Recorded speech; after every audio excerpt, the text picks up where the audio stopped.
Thinking about this video demanded more mental effort than I ever thought something like that would. Telling someone why they should do something wholeheartedly requires a lot of philosophical reasoning.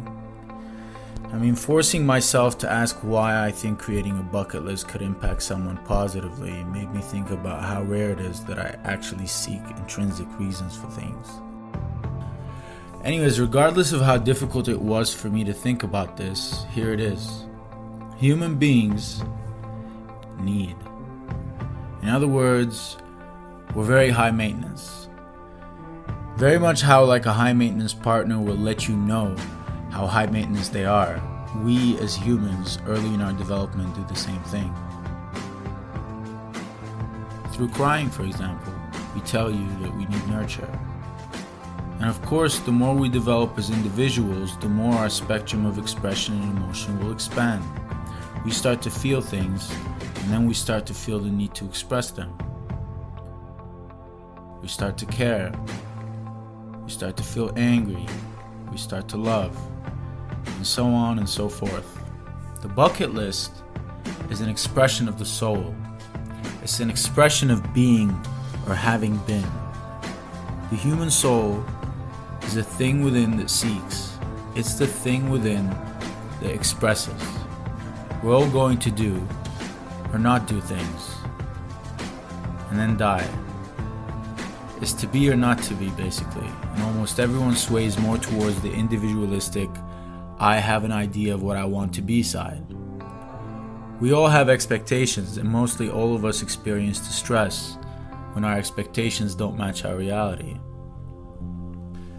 Now, what a bucket list does is grab all your expectations and then uses logic to sort of parameterize them and fit them into reality.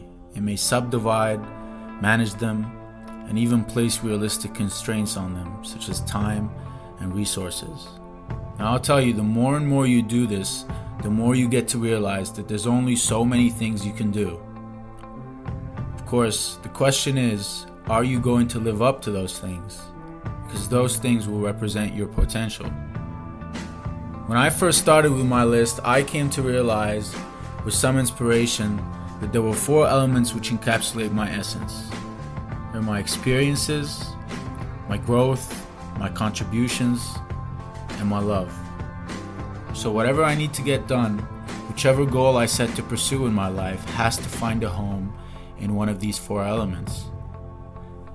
Now, setting the goals is one thing. Making sure things are set in motion and implementable is a whole other endeavor.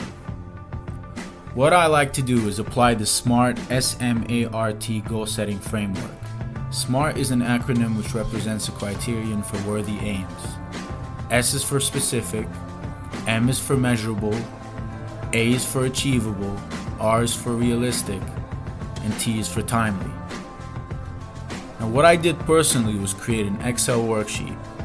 I compartmentalized my goals into their respective categories, and then I used the SMART criterion score guide. I grade each goal.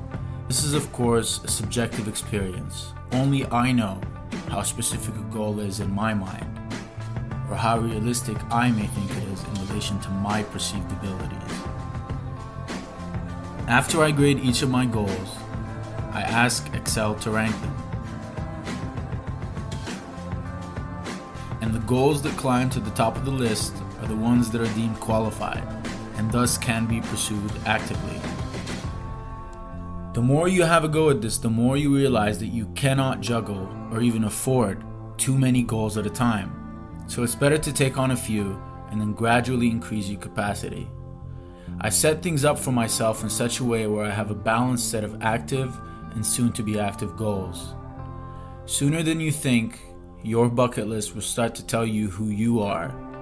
It becomes your lifestyle. You will start to want people to have bucket lists just so you can get ideas from them.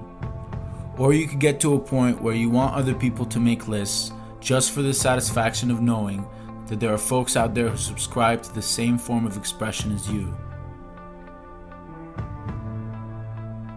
You'd want the idea to spread in the same way as you'd want a new genre of music to spread, or the same way you'd want a new style or flavor to spread.